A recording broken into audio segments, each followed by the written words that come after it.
The trip to the cabin was supposed to be peaceful, a break from all the noise and chaos back home. My girlfriend Lisa was beside me, dozing off in the passenger seat as we drove through winding back roads deep in the mountains. It was late, past midnight, and there wasn't a single car in sight, just the long stretch of empty road and the darkness pressing in from the trees on either side. The music was low, the hum of the car comforting as it cut through the stillness. But then, just like that, everything went dead.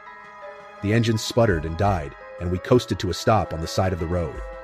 I tried the ignition, but it wouldn't turn over.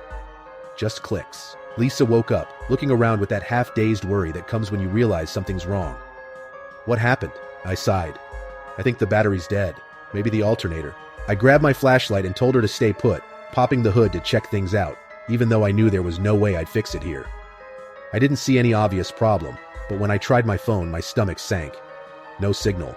Of course, Lisa looked at me through the window, her face tense in the dim light. "What do we do?" I shrugged. "Guess we wait for morning. Maybe someone will come by." Hours passed, and I could tell Lisa was nervous, constantly glancing out into the darkness. I tried to reassure her, but I was feeling it too. The uneasy silence that seemed to press in tighter and tighter as time wore on. Finally, headlights appeared in the distance. Relief washed over me, and I got out, waving my arms. The car slowed and pulled over a dusty old pickup truck. The man driving was older, probably mid-60s, wearing a faded baseball cap that cast shadows over his face. "You two need some help?" he asked, his voice low and gravelly. I explained our situation, and he nodded, looking back at his truck. "I've got jumper cables. We can try that." He parked his truck in front of ours, pulled out the cables, and we hooked everything up. But even with the jump, the car wouldn't start. The man scratched his head, looking around as if he were sizing up the situation. "Must be the alternator then," he muttered, glancing back at us. "There's no signal out here, but I can give you two a ride to a diner about 15 miles back. Got a payphone there, and maybe someone who can tow you out." I looked over at Lisa. She didn't seem thrilled, but what other choice did we have? The man pointed to the back of the truck. "It's a bit tight in the cab, but you can sit in the bed if you don't mind." We grabbed a few things and climbed into the truck bed, huddling together for warmth as he started driving. The truck bumped along the road, moving slower than I'd expected. I watched the man through the rear window, his face expressionless, staring straight ahead. After what felt like ages, I started to notice that the road didn't look right. The trees seemed denser, the road narrower. I leaned forward and knocked on the glass, trying to get the man's attention, but he didn't even glance back. He just kept driving, his grip tight on the wheel, eyes fixed on the road. "Jake," Lisa whispered, clutching my arm. "Something's wrong. He's not taking us to a diner." I felt my pulse spike. She was right. Nothing about this felt right. I glanced over the side of the truck bed. We weren't going very fast.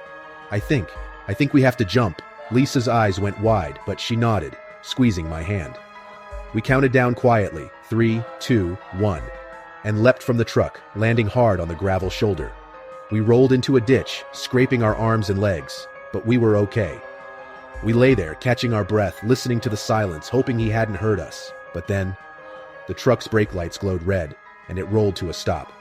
I felt my stomach drop as the man got out, walking to the back of the truck. He scanned the area, his face hidden in the shadows.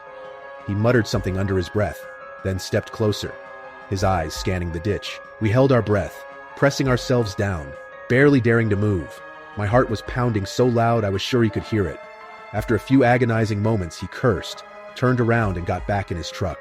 The engine roared and he drove off, disappearing down the dark road. We didn't move for what felt like an eternity, just lay there, watching as the truck's taillights faded into the distance. Finally, I helped Lisa up, and we started walking, putting as much distance as we could between us and that road. At dawn, a family driving by picked us up. They looked horrified as we told them what had happened, and when we got to the nearest town, we went straight to the police station. The local sheriff listened to our story with a grim expression. "You're lucky," he said. "There have been reports about a guy like that picking up stranded drivers. Some folks don't make it to that diner." He shook his head, then looked me straight in the eyes. "Whatever you do, stay off these roads at night. You never know who's out there." Lisa and I drove home in silence, still rattled, the sheriff's words echoing in my mind. We never learned what that man wanted, or what might have happened if we hadn't jumped.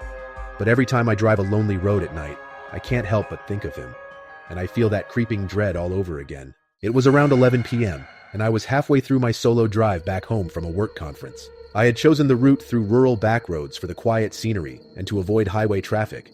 But now, under the pitch black sky, the silence felt eerie. I kept the radio on low, just enough to keep me company, but not too loud. I wanted to stay aware of the road, which snaked through dense woods and stretches of open fields. After an hour or so of driving without seeing a single other car, I spotted headlights in my rearview mirror. They came up fast, and soon the car was right behind me, tailgating close enough that I could see the gleam of its headlights bouncing off my own rear bumper. I frowned, easing my foot off the gas to encourage them to pass, but they just slowed down with me, staying close. I brushed it off, figuring maybe they were also tired or maybe just being overly cautious. I put my foot back on the gas, speeding up a bit, hoping the distance might help my nerves settle. But the car matched my speed exactly, sticking to me like glue. I was starting to feel that creeping unease that turns into a pit in your stomach.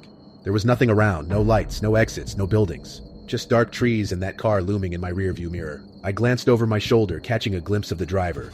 Just a shadowed outline, nothing distinct. I didn't know if it was a man or a woman, but something about the way they held to my bumper felt wrong. Like they weren't just another driver, like they were watching, calculating. I tapped my brakes lightly, hoping they'd get the hint and back off. Instead, they tapped theirs too, staying just a few feet away. My hands were sweaty on the wheel. I tried to reason with myself. Maybe they were lost in following me, hoping I'd lead them somewhere populated. But no one would follow this close, especially not at this speed. They had plenty of room to pass, but they weren't making any move to. When I came to a long stretch of straight road, I decided to test them. I floored it, pushing my car well over the speed limit. The engine roared as I tore down the road, adrenaline pumping through me. But just as I'd feared, they followed, accelerating to match my speed. My heart was pounding now. This wasn't normal. This person was following me, deliberately, no question about it. I reached for my phone and glanced at the screen. No signal. My heart dropped. I was in the middle of nowhere, alone, with no way to call for help. The car was so close I could almost feel it pressing against me, urging me to make a mistake. I knew I had to keep calm, but my mind was racing. The thought crossed my mind to pull over, but what then?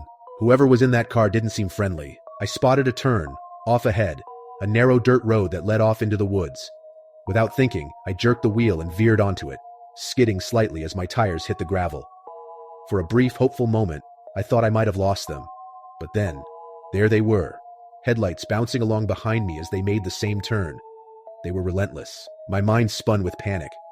I was on a deserted road, alone, with no signal, and someone was following me with a purpose I didn't want to find out. I scanned the trees for any sign of shelter, any place to hide. Nothing. Just endless, empty woods. Up ahead, I saw a fork in the road. I took the left turn sharply, hoping the dust and darkness might buy me a few seconds to lose them. I cut my lights, plunging myself into darkness, hoping they might not see which way I'd gone. I pulled over behind a dense patch of trees, killed the engine, and held my breath. I waited, the silence around me pressing in, every muscle tense. My pulse hammered in my ears as I watched the road through the trees. After a few moments, I saw their headlights approach the fork. The car slowed, pausing there, as if they were scanning for any sign of which way I'd gone. I willed them to turn right, to go the other direction and leave me alone. But then, they turned left, creeping slowly down the road, closer to where I was hiding. My heart pounded harder, and I fought to keep my breathing silent. They rolled slowly past, and for a terrifying moment, I thought they'd seen me, that they'd stop. But they didn't. They kept going, the taillights fading as they moved farther down the road. I sat there in the silence for a long time, waiting, not daring to move. After what felt like an eternity, I finally started my car again, turning back onto the main road as quietly as possible. I kept my lights off until I was sure they wouldn't see me from a distance. Then, once I was back on the main road, I drove faster than I'd ever driven, putting as much distance as I could between me and that dirt road, between me and that car. Hours later, I made it to a small town and pulled into the first gas station I found, parking under the lights, safe with people around.